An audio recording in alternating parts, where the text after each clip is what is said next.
하나님 말씀은 구약성경 잠언 12장 8절 9절 말씀입니다. 우리 같이 한 목소리로 함께 읽겠습니다. 사람은 그 지혜대로 칭찬을 받으려니와 마음이 굽은 자는 멸시를 받으리라. 비천히 여김을 받을지라도 종을 부리는 자는 스스로 높은 채 하고도 음식이 핍절한 자보다 나으니라. 아멘. 지금 본문은 이제 의로운 자들과 사악한 자들에 관한 이야기 속에 들어가 있습니다. 그래서 갑작스럽게 다른 이야기를 하는 것 같습니다만, 이 8절과 9절은 의로운 자들과 그리고 사악한 자들의 다른 가치관에 대해서 이야기하고 있습니다. 이제 9절의 번역이 매우 잘못되어 있기 때문에 그 의미가 잘 드러나지 않고 있습니다. 설교의 제목을 당신은 어떤 부류의 사람인가? 당신은 어떤 부류의 사람인가? 그러니까 이것은 당신은 의로운 사람인가? 의로운 사람의 부류에 속해 있는가? 아니면 사악한 사람의 부류에 속해 있는가? 이런 질문이 되는 겁니다. 여기서 의롭다는 것, 사악하다는 것, 이것은 우리가 일상에서 이야기하는 어떤 도덕적인 개념이거나 사법적인 이런 개념을 말하는 것이 아니다. 그래서 이제 의롭다, 사악하다라고 하는 것은 이제 우리들이 사용하는 용어로는 예수님을 믿고 성령님을 믿고 삼위일체 하나님을 믿고 성경을 믿고 또 성경에 있는 모든 약속들이 사실인 걸 믿고 그것을 의롭다라고 이야기를 합니다. 그래서 주일 설교와 관련한다면 죄인인 것을 고백하는 사람들이에요. 그러니까 눈뜬 맹인과 같은 사람, 나는 죄인입니다. 그래서 주님의 구원이 절대적으로 필요한 자입니다. 제가 주께 구원의 은혜를 구하면 반드시 베풀어 주시는 분인 줄 믿습니다. 이게 이제 의로운 자들이라는 뜻이고요. 사악한 자들이라고 하는 것은 바리새인 같은 사람들이에요. 나는 죄 없다 하는 사람들이에요. 나는 죄 없다. 나는 모든 것이 다 이루어져 있다. 나는 그만큼 애썼고 그리고 그만한 자격이 있다 하는 생각을 가진 사람들을 라샤, 범죄한 사람들. 그러니까 이때 범죄라는 것은 뭡니까? 하나님의 은혜를 필요로 하지 않는 사람이에요. 예수를 믿지 않는 사람이에요. 그러니까 요한복음에서 나오는 것처럼 예수님이 뭐 잘못한 것도 없고 나쁜 짓을 하는 것도 없는데 그러니까 뭐 그냥 싫어서 그냥 죽이려고 하는 사람들입니다. 그러니까 예수를 믿지 않는 그것이 이미 심판을 받은 것이요. 그 라샤, 그것이 사악한 자라는 뜻입니다. 그러면 오늘날 우리로 말하면 구원받은 신자인가 구원받지 못한 신자인가 이런 말도 안 되는 질문이라고 했잖아요. 그때 구원이라고 하는 말의 개념이 쓰는 말 사람마다 다르거든요. 그래서 첫째 부활을 기준으로 해서 말한다면 말할 수 있죠. 첫째 부활에 참여할 사람인가 그렇지 않을 사람인가 이거를 이제 여기서 어떤 부류의 사람인가 이렇게 이해할 수 있겠습니다. 먼저 8절에 나와 있는 8절의 맨 앞에 나와 있는 사람, 이제 우리말 성경은 이것을 잘 구분하고 있지 않죠. 아담과 이쉬. 아담은 사람, 이쉬는 구별해야 된다. 근데 우리말 성경에서는 그냥 똑같이 이제 사람이라고도 번역하고 있습니다만은 다르다. 그러니까 예수를 믿는 사람과 믿지 않는 사람. 예수를 믿고 예수를 믿지 않고는 뭐라고 그랬습니까? 성경을 믿느냐 믿지 않느냐예요. 성경을 믿는 사람과 성경을 믿지 않는 사람, 이거는 하늘과 땅만큼 다릅니다. 하늘과 땅만큼 다릅니다. 그러니까 성경을 믿는다. 이것이 이제 예수를 믿는 사람들의 특징이거든요. 그러면 성경을 믿는다. 그러면 절대적인 진리를 믿는 사람들이고, 그러면 절대적인 진리가 성경이라면 성경의 모든 가르침을 받아들이는 사람이기 때문에 시작과 끝을 알아요. 그리고 그 중간 과정이 크게 나눠서 두 갈래 길이 있다는 걸 알아요.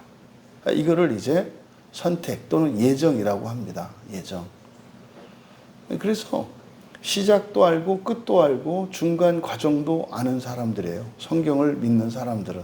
근데 성경을 절대적인 진리로 하나님의 말씀으로 믿지 않는 사람들은 시작도 모르고 끝도 몰라요. 그러니까요, 과정도 몰라요.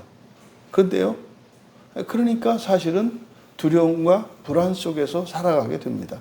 사람들이 종교를 만들어내는 가장 큰 원인 중에 하나가 두려움이거든요. 이런 존재론적인 두려움이 있고, 또 이런 어떤 사회적인, 또 관계적인, 그리고 종말론적인 이런 두려움이 있거든요. 그러니까 사실은 그래서 보통 예수를 믿지 않는 사람들이 가장 두려워하는 것이 죽음입니다. 왜냐하면 죽음이 뭔지 모르거든요. 그러니까 시작과 끝과 과정을 아는 사람들은 세상에서 일어나는 모든 현상과 모든 사건들의 의미를 안다고요.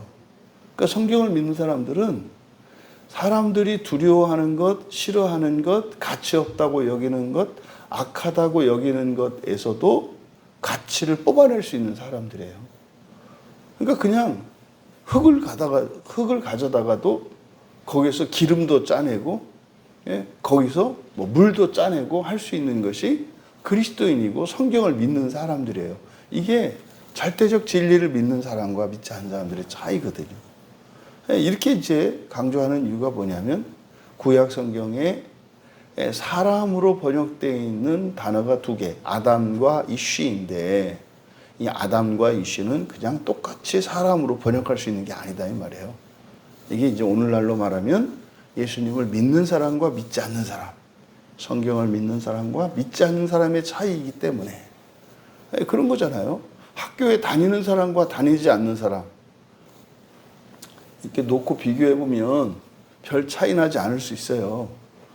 학교 다닌다고 해서 학교 다니지 않는 사람보다 모든 면에서 우월하고 그렇지 않아요. 근데요, 학교를 다니는 사람과 다니지 않는 사람의 큰 차이점은 뭡니까? 발전 가능성이거든요. 발전 가능성. 그러니까 내가 모르는 것을, 그러니까 우리들이 스스로 알 수 없는 것들을 알 수 있는 기회 앞에 있어요. 학교에 다니는 사람들은. 근데 학교에 다니지 않고, 다시 말해 선생이 없다는 뜻이잖아요. 이런 사람들은 자신의 힘에, 자신의 손에 닿지 않는, 자신의 힘에 닿지 않는 그런 것들은 절대로 접근할 수가 없어요. 요즘에 이제 제가 부활과 관련해서 이제 거의 뭐 이런 목사님 저런 목사님들을 찾아다니고 뭐 이렇게 지금이야 이제 뭐 유튜브가 있어가지고 인터넷이 있어서 막 이제 교회들도 뭐 직접 찾아가지 않고 인터넷상으로 방송으로 볼 수 있으니까 이제 막 찾아다니거든요. 그러니까 이제 외로우니까 이제 막 찾아다니거든요. 그러니까 사실 그 영원하다라고 하는 영원이라고 하는 영원이라고 번역된 아이온이라는 말이 그거 아예 그런 거 아니다. 우리나라에서는 제가 뭐 이상한 소리 하는 것 같고 이랬지만은 보니까 외국에 나가서 보니까 외국에 있는 목사님들을 막 찾다 보니까 알고 있는 분들이 적지 않더라. 똑같이 이제 부활에 대해서도 찾다가 이제 어저께 미국에 있는 그 성공회 교회 오늘 목사님 거기를 이제 한 분을 이제 알게 돼서 이렇게 설교를 듣고 이렇게 해서 이제 왔더니 그러니까 우리 교회에서 하는 이야기들을 뭐 자연스럽게 얘기를 하고 계시는 거예요. 이제 그분은 접근 방법은 뭐 좀 다르겠죠. 근데 더군다나 미국은 우리보다 기독교 역사가 훨씬 뿌리가 깊잖아요. 그러니까 뭐 우리 사실은 뭐 진짜 작은 변방에 있는 이제 막 시작하는 기독교 교회 아닙니까? 사실 우리나라는. 그러니까 다시 한번 이제 이 기독교에 관한 이 복음 진술과 이런 진리들에 관해서 그렇지 우리 한국이라고 하는 곳이 아직 사실은 초보적인 그런 나라지라고 하는 것을 다시 한번 깨닫게 됐어요. 그러니까 여기서는 뭐 저 혼자 무슨 뭐 특별한 일을 하는 것처럼 막 이렇게 생쇼를 하고 막 이러는데 그냥 덤덤하게 자연스럽게 이야기되어지고 있는 그러니까 그렇잖아요. 우리가 요한복음 하면서 발견된 게 뭐 있어요? 예수님은 참 하나님이시며 참 사람이시며 참 세상이다. 똑같은 얘기를 하시더라고요. 그 주일날 오후에 우리 공부할 때, 기독교 교리 공부할 때 창조는 구원입니다 이렇게 말했잖아요. 그러니까 그런 이야기들을 그냥 설교 속에서 하는 거예요. 그러니까 진짜 그러니까 우리가 이렇게 정말 선생님이 없이 그냥 동네에서 아이들이 놀고 있는 아이들과 같은 이런 수준. 그래서 정말로 외국에서 공부하고 온 많은 목사님들이 있음에도 불구하고 사실은 그렇게 이렇게 많이 신뢰하기가 좀 어려운 거죠. 사실은. 근데 그거를 그럼 우리가 막 공부를 가서 해서 또 배우고 책을 많이 읽고 그래야, 원래는 그래야 아는 거예요. 일반적으로. 근데 우리들이 경험한 바에 의하면 그렇게 안 해도 되잖아요. 그리고 저 유학한 적 없고요. 이렇게 제가 이렇게 공부를 이렇게 별로 좋아하는 사람이 아니거든요. 그냥 성경만 냅다 이렇게 읽지, 그렇게 막 책 여기저기 기웃거리고 세미나, 진짜로 저같이 안 가는 사람이 없거든요. 근데요, 막 거기 쫓아다니고 막 책을 엄청 읽고 이렇게 막 한 사람들이 하는 얘기를 그냥 하잖아요. 그러니까 이게 이제 정말 이제 위로도 얻고 더 용기도 얻고 이제 그랬어요, 저렇게. 그러니까 그런 겁니다. 여기서 그냥 제가 한 얘기 또 하고 한 얘기 또 하고 이렇게 하는 것 같습니다만, 이게 여러분의 것이 되려면 이게 완전히 스며들어야 되는데 그게 잘 안 돼요. 실제로 아담, 이씨 이게 다르다 이런 얘기를 저도 들어본 적 없거든요. 여기 광야교회에 와서 성경을 보면서 이렇게 얘기를 한 거지. 근데 엄청 다른 거거든요. 근데 지금 여기 시작에 사람이라고 번역된 단어가 아담일 때와 이씨일 때는 완전히 달라요. 여기는 이씨란 말이에요, 이씨. 그러니까 이 이씨는요, 지금 우리가 읽고 있는 이 문맥이 지금 뭐에 관한 거예요? 의로운 자들과 사악한 자들에 관한 거잖아요. 그러니까 8절에서 이씨를 사용한 것. 그러니까 이게 보통 이제 이거를 우리가 남자라고 번역을 한단 말이에요. 남자. 이건 남성과 남자는 달라요. 그렇죠? 남성이라고 할 때는 동물적으로 말하는 거예요, 사람을. 남성이라고 할 때는 첫 창조에서 다른 동물과 똑같은, 그러니까 고등한 동물. 이게 지성적인 동물로서의 인간을 말할 때 남성이라고 하는 거고, 남자라고 하는 것은 뭐예요? 거듭난 사람을 말하는 거예요. 영적인 사람을 말하는 거예요. 그러니까 이씨 남자입니다. 남자는, 이것은 지혜라고 번역되어 있습니다만 아니죠. 지혜라고 하는 단어는 따로 있습니다. 여기는 쉐켈이에요. 쉐켈이라고 하는 히브리어인데, 이 쉐켈은 통찰력입니다. 통찰력. 그러니까 남자는 지혜대로 이렇게 되어 있습니다만 정확하게 이야기하면 통찰력의 입 때문에 이렇게 돼요. 통찰력의 입. 입은 앞에서 뭘로 사용됩니까? 말에 대한 비유잖아요. 그러니까 통찰력 있는 말을 말하는 거죠. 그러니까 통찰력 있는 말을 하는 입, 이런 뜻이죠. 직역하면 남자는 통찰력의 입 때문에 칭찬을 받으려니와 이렇게도 괜찮습니다만은 그대로 여기 사용된 단어가 할랄이라는 단어니까, 할랄은 밝게 비추다. 그래서 드러내는 거예요. 그래서 자랑하다. 그러니까 이제 칭찬받다. 이렇게 부활, 수동형이니까 이렇게 번역할 수 있습니다만은, 가급적이면 단어의 뜻을 드러내게 하도록 직역을 하면, 남자는 통찰력의 입 때문에 밝게 빛날 것이나, 이렇게 되는 거예요. 남자는 통찰력의 입 때문에 밝게 빛날 것이나. 그러니까요, 이 남자를 우리가 신자로 바꾸면 돼요. 의로운 자들로 바꾸면 돼요. 그러니까 의로운 자들은, 신자는, 그리스도인은 어떻게, 뭐 때문에 밝게 빛나는 거다? 통찰력의 입 때문이라는 거예요. 통찰력의 입이 뭐예요? 통찰력 있는 말을 하는 입이에요. 그러니까 통찰력 있는 말. 사실은 그게 뭡니까? 성경 말씀이에요. 모든 지혜의 근본 아닙니까? 여호와를 경외하는. 그러니까 성경이 모든 것 되게 하는, 모든 것을 알 수 있게 하는 그런 지혜의 근본이거든요. 그러니까 통찰력 있는 말입니다. 여러분들이 이제 우리가 성경을 공부하면서 이제 신앙생활하면서 성경을 하나하나 알아가잖아요. 그러면은요, 해석이 돼요. 어떤 일이 일어났을 때 왜 그런지, 응? 이게 무슨 의미인지 그냥 알게 돼요. 뭐 우리가 따로 뭐 이렇게 뭐 대학원 다니고 이렇게 한 게 아니라 그냥 알아요. 이렇게. 그러니까 사람들이 이렇게 무슨 일을 하면 알겠어요. 그 뭐 이렇게 동조한다는 얘기는 아니고 왜 그러는지는 알겠다고요. 저 사람이 왜 저러는지는 안다고. 이게 통찰력이거든요. 이게 상황을 보고 해석하고 그 의미들을 찾아낼 수 있는 거예요. 그러니까 그 통찰력의 입 때문에 밝게 빛날 것이다. 여기 이제 뒤에 있는 내용이 다르기 때문에 접속사를 그러나로 바꿔서 제가 그러나 그런 거예요. 빛날 것이나. 이제 뒤에는 마음이 굽은 자 그랬습니다. 여기서 굽은 자, 굽다라고 이렇게 이제 번역이 되어 있는데, 굽다 또는 이게 뒤틀리다 이런 뜻이에요. 꺾여 있다 이 말이죠. 꺾여 있다. 그래서 이게 좀 비비 꼬여 있고 뒤틀린 거죠. 그래서 그대로 직역하면 마음이 굽은 자가 아니라 뒤틀린 마음입니다. 뒤틀린 마음. 앞에서 남자는 무엇 때문에 밝게 빛나요?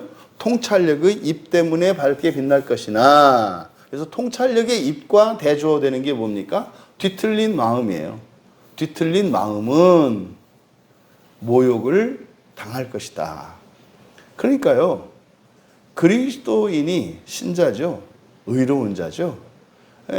이들이 사람들에게 인정을 받고 자신들이 사람들 앞에 이렇게 영광을 받고 칭찬을 받고 하는 이것이 무엇으로 말미암는다? 통찰력의 입이다 이 말이에요. 그러니까 그리스도의 신자된 이들이 뭐 세상에서 이렇게 인정받고 존경받고 사랑받고 하는 거 좋은 일 아닙니까? 그거로 인해서 교만해지거나 이건 문제입니다만 그건 좋은 거란 말이에요. 근데 무엇으로 그렇게 된다? 통찰력의 입이라는 거예요. 통찰력의 입으로. 그러니까 이게 이제 직접적으로는 성경 말씀이겠습니다만 여러분들이 적용했을 때는 여러분 주변에 있는 사람들에게 지혜롭게 조언해 줄 수 있는 걸 말해요. 그거는 말이죠. 제가 보기엔 이러니까 이렇게 하는 게 좋겠습니다. 그게 좋은 의도로 하시는 것 같긴 한데 결과가 좋지 않습니다. 이런 걸 말하는 거죠. 그런 것이 우리를 밝게 빛나게 한다. 그런데 이제 모욕을 당하는 거예요. 모욕, 멸시를 받으리라. 여기서 이제 멸시받다. 그러니까 모욕당하는 건데 여기 이제 부주니까 망신당하는 거죠. 망신당하는 거. 뭐 때문에? 뒤틀린 마음입니다. 뒤틀린 마음은 모욕을 당할 것이다. 그러니까 거듭난 이런 신자들, 의로운 자들이 당하는 모욕과 불명예, 수치 이런 것은 뭐라는 거예요? 뒤틀린 마음이라는 거예요. 그러니까 8절에서 우리에게 교훈하는 바 의로운 자들이 추구해야 할 것이 무엇인지, 의로운 자들이 영광받을 것은 무엇이고 의로운 자들이 망신을 당하게 되는 것은 무엇인지를 가르쳐 준 거예요. 결국 뭡니까? 우리의 뒤틀린 마음을 바로 잡아야 되는 거죠. 뒤틀린 마음을 바로 잡으면 어떻게 됩니까? 통찰력을 가지게 돼요. 본성의 변화가 일어나면 통찰력을 가지게 된다고요. 그러면요, 그런 생각을 하게 되고 그런 말을 하게 되고 그런 말을 하면 다른 사람에게 도움을 줄 수가 있는 거예요. 그걸 말하는 거죠. 그러면 반대로 그렇게 하지 못하면 그게 수치스러운 거다 이 말이에요. 그리스도인이 돼가지고 세상에 빛이 되지 못한다면 그거는 수치스러운 거다 이거예요. 여러분, 신분이 낮고 힘도 없고 돈도 없어요. 이런 사람이 다른 사람을 도와주지 못하는 거는 뭐 운명 아닙니까? 그런데요, 부자예요. 돈이 많아요. 권력도 있어요. 근데요, 한평생을 사는데 누구 한 사람 땡전 한 입 누구에게 도움을 줘본 적이 없어. 부끄러운 거예요.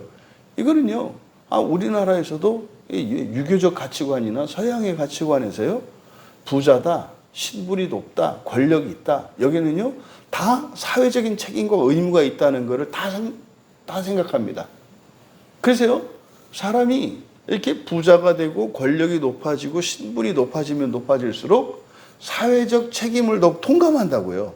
이게 정상적인 공인의식이거든요. 이거를 이제 서양에서는 이거를 프랑스 말로 노블리스 오블리제라고 한다고요. 노블리스 오블리제는 뭡니까? 귀족은요, 평민들을 보호해야 될 책임과 의무가 있어요. 그래서 귀족은요, 귀족다워요. 우리들이 지금 단순히 그냥 신분 관계로 이해를 해서 어떻게 사람이 뭐 이렇게 지체가 높은 사람이 있고 낮은 사람이 있어 이렇게 말합니다만 실제로 보면 그런 사람들이 있고 그렇지 않은 사람들이 있어요. 자기밖에 모르고 말이죠. 그냥 뭐 명예도 없고 그냥 수단 방법 안 가리고 거짓말 일삼고 막 살아가도 뻔뻔하고 이렇게 그냥 막 진짜 교양 없이 막 살아가는 사람도 있는가 하면 말입니다. 우리나라 선비정신 같은 거 있잖아요. 선비정신이 뭡니까? 부정적인 의미도 있습니다만 긍정적인 의미로는요, 자기의 명예와 자존감을 잃지 않는 거예요. 이게 노블리스 오블리제거든요. 우리나라에는 그게 선비정신이거든요. 그래서요, 부산, 대구 여기 보면 옛날에 그 유명한 부자들이 있단 말이에요. 부자들의 최고의 꿈이 뭐예요? 우리 집에서 100년 안에는 굶어 죽는 사람 없게 만드는 거예요. 이게 법으로 정하는 게 아니에요. 그게 자부심입니다. 내가 부자라면 이 정도는 돼야지. 내가 말이야 사는데 우리 집에서 100리 이내에 누가 굶어 죽는 건 있을 수 없어. 그러니까 사람들한테 소문낸단 말이에요. 돈이 없어서 치료 못 받는 사람들, 돈이 없어서 애들 공부 못 시키는 사람들 있으면 다 나한테 연락하래. 소문난단 말이에요.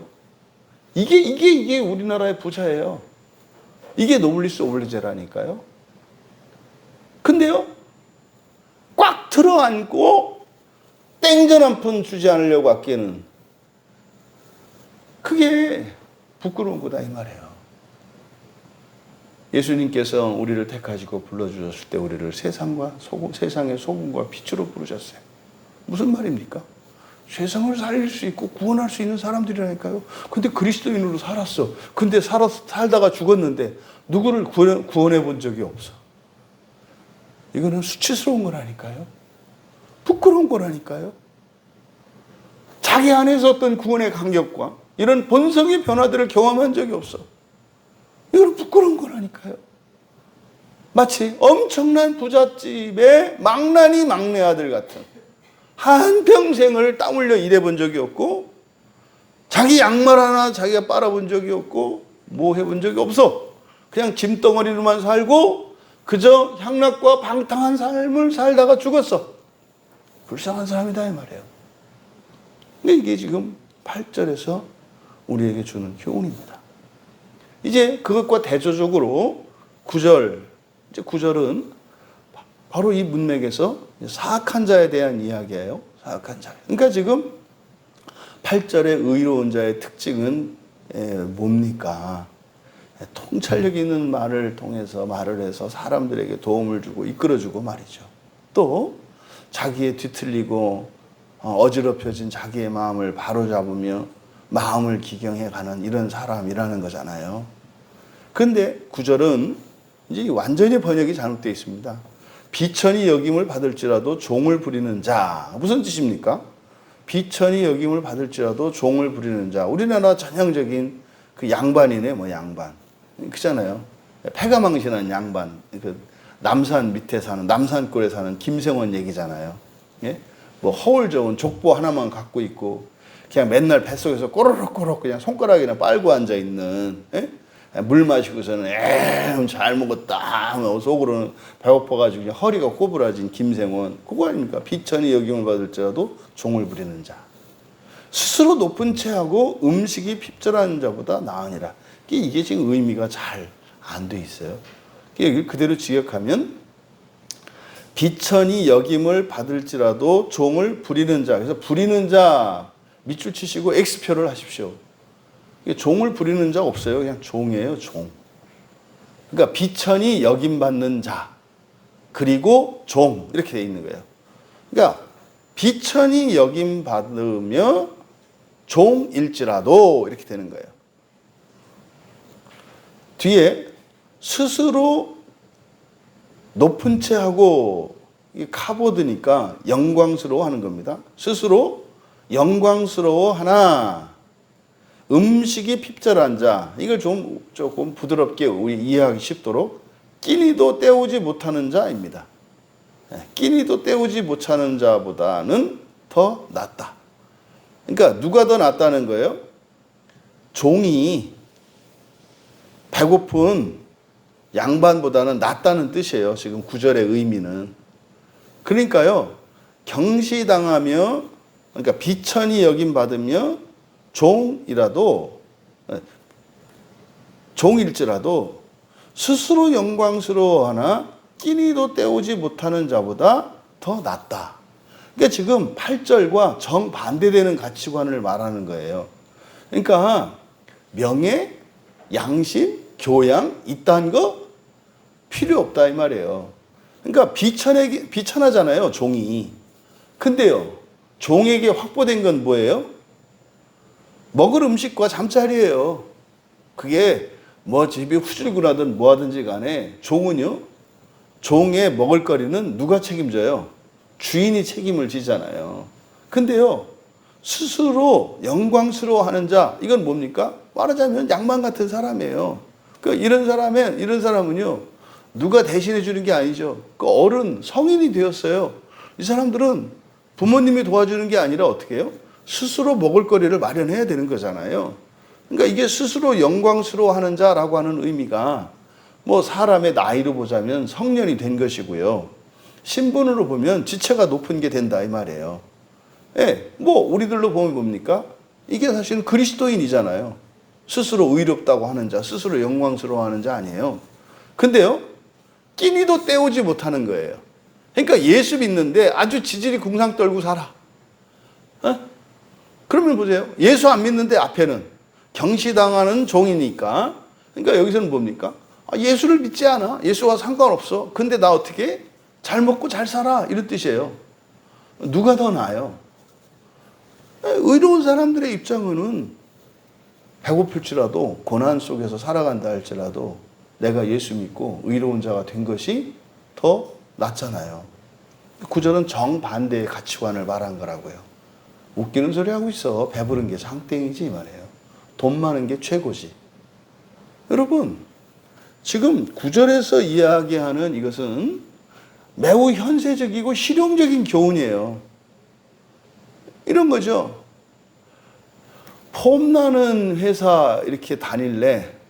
아니면은 흔히 사람들이 말하는 3D 직종 있잖아요. 에? 뭐 우리나라에서 그 뭡니까? 좀 오늘 새벽에 이렇게 다니는 청소차.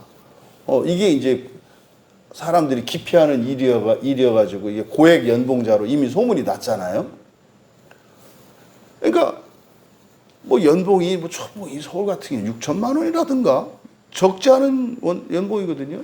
근데 이제 낮밤이 밖에서 일을 하니까 그러니까 연봉 많다고 그거 하는 사람이 있고 연봉 아무리 많이 줘도 그거 안 하는 사람들이 있잖아요. 근데요, 실용적인 사람들은요, 연봉이 최고지 뭘 그까짓 거 무슨 일이든 뭐 상관이 있어 이렇게 따지잖아요. 그러니까 이거는 굉장히 실용적인 가치관을 말하는 거예요, 구절은. 그럼 여러분, 여기서 지금 이야기하는 것은 이 세상의 가치라고 하는 것은 지상의 가치가 있고 천상의 가치가 있어요. 그러니까 지상의 가치와 천상의 가치를 가지고 천상의 가치가 당장 돈으로 바뀌는 건 아니에요. 그게 그렇다 해서 현찰로 바뀔 수 없느냐면 그것도 아니지만은 천상의 가치가 이 세상에 이 돈으로 가치가 매겨질 수 있는 게 아니다 이 말이에요. 그래서 어떤 사람에게는 그 영적인 가치, 천상의 가치를 아는 사람과 그렇지 않은 사람 사이에 큰 차이가 나요. 여러분들이 이 새벽에 여기 뭐하러 나와요? 오늘 나가실 때 뭐 돈 받아갖고 나가시나? 그런 거 없잖아요. 왜 이 새벽을 깨워서 나오냐 말이에요. 이게요, 천상의 가치 때문에 그런 거예요. 주일날 왜 딴 데 안 가고 꼬박꼬박 교회 나와요? 뭐 교회에서 협박해가지고 딴 데 못 가고 오나? 그러니까 이게 그 영적인 가치를, 천상의 가치를 모르는 사람들은 그런다고요. 그거 물어보면 왜 그렇게 막 그냥 꼼짝 못하고 가? 그럼 뭐라고 한다고요? 그러게 그런다니까요. 그 가치를 모르는 사람들은. 근데 우리는 그 가치를 알기 때문에 우리가 이유 있는 행동들이잖아요. 지금 8절과 9절은 그것을 대조하는 겁니다. 여기서 이제 우리가 알 수 있는 줄이, 그러니까요, 거듭난 신자들은, 다시 말해 의로운 자들은 어떤 가치를 추구한다? 천상의 가치를 추구한다는 거예요. 그러니까 이 세상을 살되 인간적으로 사는 게 아니라, 인간적이지만 그것을 뛰어넘은 신적인 삶, 하나님의 자녀다운 삶을 추구하면서 살아간다고요. 그게 이 세상의 도덕이라고 하는 형태로 일반 계시 속에서 주어져 있는 거예요. 그래서 노블리스 오블리제나 이런 것들은 하나님의 신적인 계시, 일반 계시예요. 이런 게. 부자는, 귀족은 뭐 해야 된다? 모범이 되어야 한다. 모범이 되어야 한다. 여러분, 신분제도가 있을 때 오늘날 우리들로 생각하니까 이게 굉장히 악하다고 생각합니다만은, 실제로 신분제도가 있을 때 위대한 인물들이 많이 나와요. 주로 누굽니까? 못된 사람들도 이게 권력 있고 신분이 높은 사람들입니다만은, 사실은 보통 사람들의 이 필부를 넘어서는 사람들이 대부분 다 누구예요? 귀족들이고 뭐가 있는 사람들이에요. 물론 그렇지 않은 사람들 중에서도 나오죠. 근데 그런 경우는 드무니까 뭐라 그래요? 개천에서 용난다 그러잖아요. 사람 남은 서울로 보내라. 말은 제주도로 보내고 이렇게 하는 게 어디야? 신분을 올려놓으면 더 위대한 일들을 할 수 있는 기회들과 능력을 가지게 되거든요. 그런 거예요. 그럼 여기서 우리에게 가르쳐 주는 거, 이 짧은 2절에서 얻을 수 있는 경우, 이게 이제 의로운 자와 사악한 자에 관한 거라는 거. 그러면 의로운 자들로서 가져야 되는 가치관은 무엇인가? 이 세상에는요, 세상의 가치와 천상의 가치가 있어요. 근데 이 세상의 가치도 정신적인 것과 물질적인 게 있어요. 정신적인 가치가 있고 물질적인 가치가 있잖아요. 그러니까 정신적인 가치를 추구하는 사람들이 뭐 철학자나 예술가나 뭐 종교인들이나 이런 사람들이 물질적인 것보다 정신적인 가치에 더 의미를 두잖아요. 그러니까요, 나가서 돈 벌면 더 많이 벌 수 있는 사람이 그냥 이제 손가락 빨고 살면서 그림이나 그리고 글이나 쓰고 막 생각하고 이런 사람들이 있잖아요. 그래서 뭐 소크라테스의 아내는 악처일 수밖에 없었다 뭐 이렇게 하잖아요.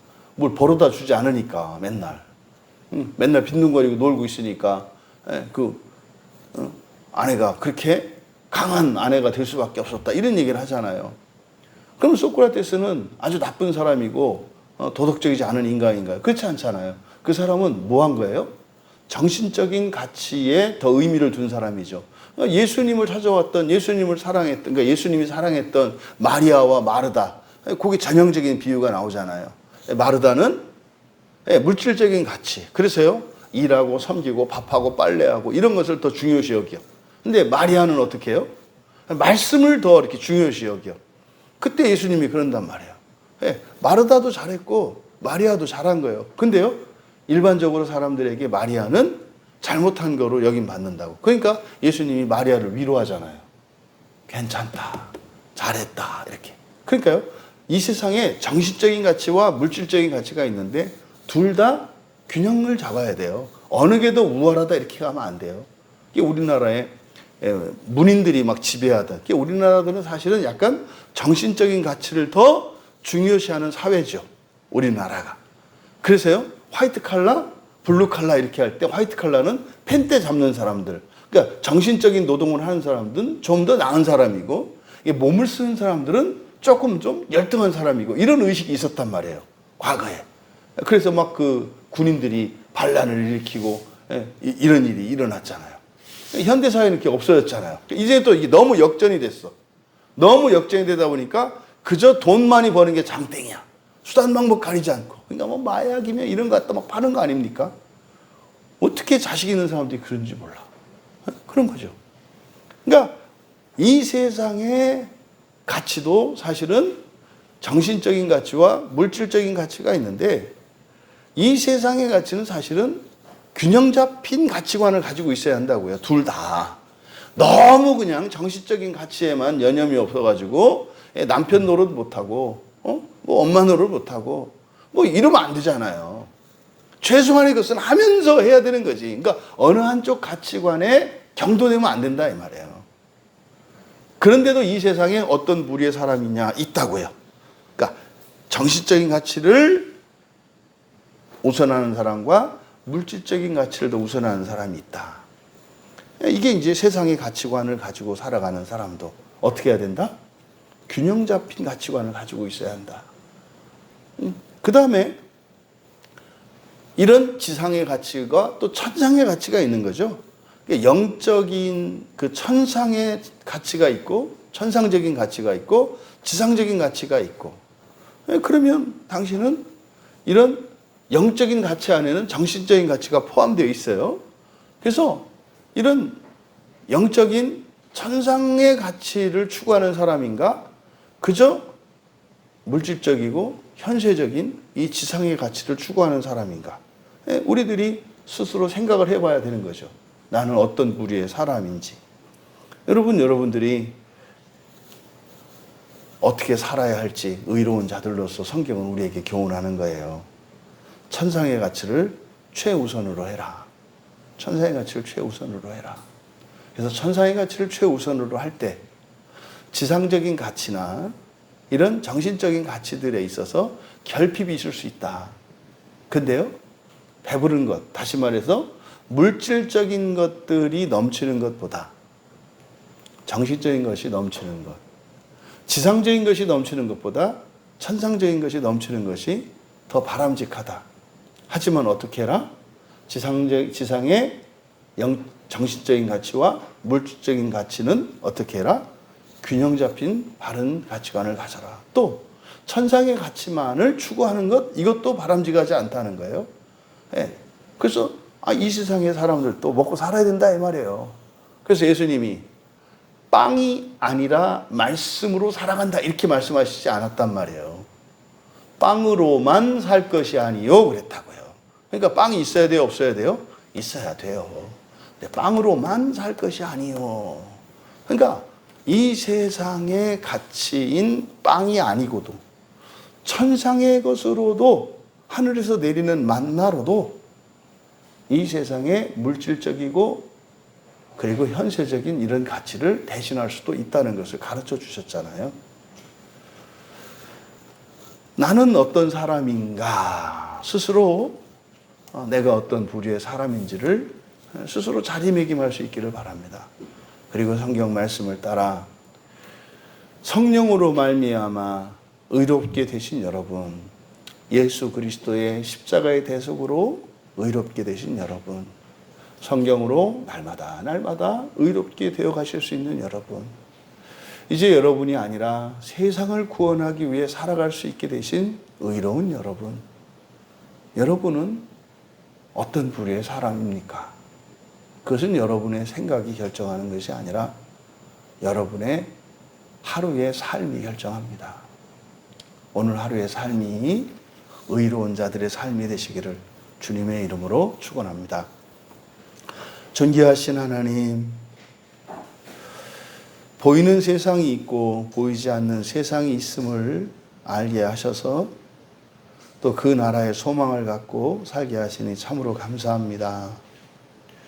정말 주님께서 저희들 한 사람 한 사람을 향해 가지신 그 기대가 얼마나 크고 놀라운 것인지 저희들 또한 깨닫게 하여 주셔서 저희들이 어떠한 환경, 어떠한 신분으로 살아갈지라도 언제나 영광스럽게 하시고, 때로는 저희들이 인생이 일시적으로 힘들고 고되며 외로울지라도 그것은 어두운 세상을 밝히기 위한 빛으로 사는 삶이 감당해야 되는 고난의 삶인 것을 깨닫게 하여 주셔서 지금껏 저희들에게 바뀌어 있었던 행복과 불행이 제 자리를 잡게 하여 주셔서 그리스도인으로 사는 그것이 영광이요 후회 없는 인생이며 보람 있는 삶인 것을 믿게 하여 주시고 깨닫게 하여 주셔서 한 날 한 날이 영광스럽게 하옵소서. 감사하며 예수님의 이름으로 기도하옵나이다.